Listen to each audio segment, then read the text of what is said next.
Par zemes stihiju šodien pastāstīšu, padalīšos ar savām domām. Cilvēks, kuram zemes stihija ir vadošā, viņš ir tāds diezgan mierīgs, diezgan nosvērts. Viņu grūti pavilkt uz kaut kādām impulsīvām darbībām. Tu tur viņu sāc ar kaut ko aizraut, piemēram. Mēģina viņam dot visādus argumentus, vai braucam, ejam, darām. Un viņš tik un tā nepavilksies tā tikai tāpēc, ka tu viņu lūk šādi centies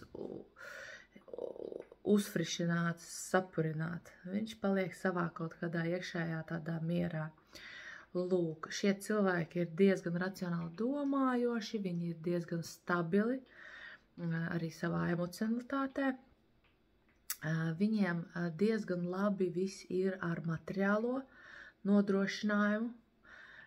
Ļoti bieži viņiem viss ir kārtībā ar naudu, ļoti bieži viņiem ir sakārtotas īpašuma lietas, vai, piemēram, viņiem ir stabili ienākumi, teiksim, dividendes vai kaut kādi, pamats viņiem ir izveidots. Tātad, ja tas ir kaut kāds cilvēks, kas dzīvo laukos, viņam tur ir viss uzcelts, šķūnīts un pirtiņa, un viss ir aprīkots, un viss. Viņi viegli materializē savas lietas. No viņiem var mācīties materializēt. Ja viņi kaut ko uzskata par vajadzīgu, viņi to dabū gatavu. No zemes stihijas to var mācīties. Ja cilvēkam ir problēmas ar naudu, tad uzreiz jāskatās, kas ir ar zemes stihiju. Kāpēc viņš nespēja kaut kādu savu domu vai ideju vai fantāziju novest līdz reālai lietai. Ir arī mīnusi zemes cilvēkiem, viņi var stagnēt, viņi var būt pārāk introverti, pārāk neizkustināmi no vietas, viņiem grūti iziet no savas komforta zonas, viņi ļoti bieži ir konservatīvi. Dažreiz pat ieiet pa daudz tajā materiālismā, kad viņiem ir svarīgi tikai mājas, tur lopi, ēdiens, ka viņi pārāk daudz velta savas uzmanības tādām materiālām lietām, priekšmetiem, viņi pa daudz pieķerās zemē, varbūt pa daudz pieķerās, gurķu marinēšanai. Un vispār tas ir ļoti zīmīgi, ka zemes stihija iet roku rokā ar planētu Zeme. Mums ir planēta Zeme, un zemes stihija ir nosaukta otrādi. Planēta Zeme ir nosaukta par Zemi, par godu stihijai Zeme. Tātad zemes stihija ir ļoti liela nozīme mūsu dzīvē, lai mēs justos stabili, sazemēti, sabalansēti un tā tālāk. Kas vēl ir tāds svarīgs, ko pieminēt? No zemes pilnīgi noteikti var prasīt aizsardzību sev, savam ķermenim, savai mājai, gan meditācijās savienojoties ar šo te visu mentālajā darbā, gan arī tīri fiziski, piemēram, sadarbojoties ar kristāliem. Kas ir tie kristāli, kas kā reiz strādā rokā ar zemes stihiju? Tas noteikti ir ahāts, tā ir jašma, tas ir obsidiāns, tie ir visi tie kristāli, kurus var uzlādēt uz to, lai viņi palīdzētu, lai viņi stiprinātu.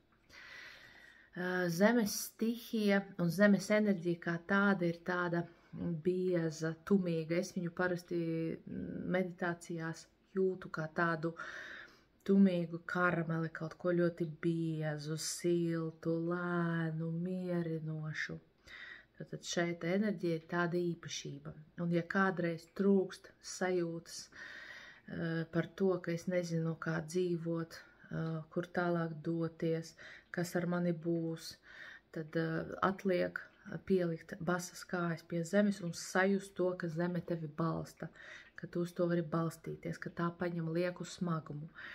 Ar zemi var arī iet tādos procesos, savienojoties caur pēdām, ka viss liekais un smagais un grūtais aiztek lejā zemē iekšā, gluži kā lietus ūdens, kurš noskalo putekļus.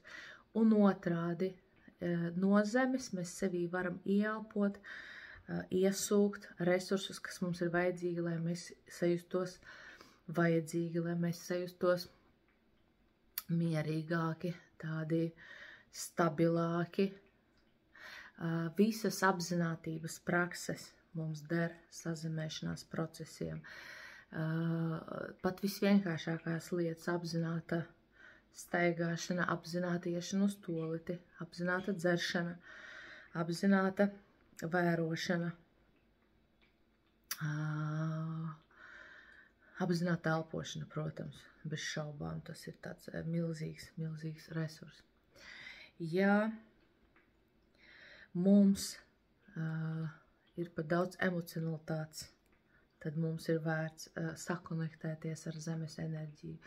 Ja mums pietrūkst spēka realizēt kaut kādu projektu, tad mēs varam iztēloties sevi tādā meditācijā, kur, piemēram, bumba ir mūsu projekts vai mūsu mērķis vai mūsu sapnis, un tad mēs paceļam enerģiju caur kājām, aizlaižam to līdz plaukstām un no plaukstām virzām šo zemes enerģiju uz šo te bumbu, kas palīdz tai materializēties, kas palīdz tai kļūt reālai, fiziskai, taustāmai. Jo zemes enerģija atbild par visu taustāmo, gluži tāpat kā zeme spēja izdiedzēt dažādus augus, pabarot tos ar barības vielām, no zemes nāk viss, kas ir materiāls, akmeņi un metāls un ūdens un tā tālāk, tas viss nāk no zemes, tas viss kļūst redzams, reāls, sataustāms. Tāpēc pie šīs stihijas mēs varam vērsties, lai savu fantāziju padarītu par realitāti. Kas vēl, ko es gribēju šodien pastāstīt?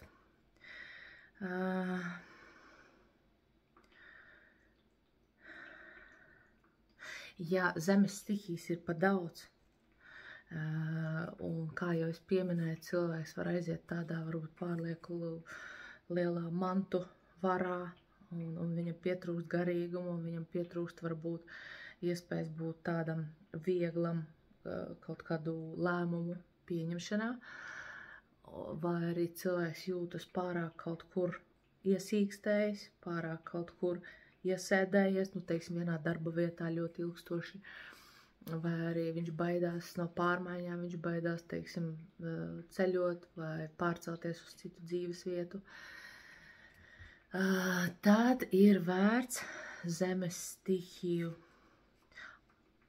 piešķīdināt, atšķīdināt ar kādu citu stihiju, kā piemēram ar gaisu. Gaiss zemē var iedot vieglumu, pat bišķīt viegprātību, un padarīt to visu procesu tādu vieglāku, tad cilvēks tik ļoti nebūs pieķēries mantai, cilvēks ieraudzīs arī citas vērtības, kas ir garīgās vērtības vai kultūras vērtības.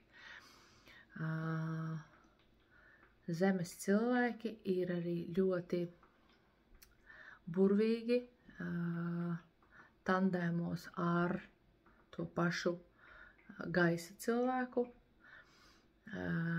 vai ar to pašu uguns cilvēku, jo gaisa cilvēkam, piemēram, gluži otrādi pietrūkst stabilitātes un pietrūkst sazemētības, tad nu zeme viņu tur, lai tas balons neaizlido.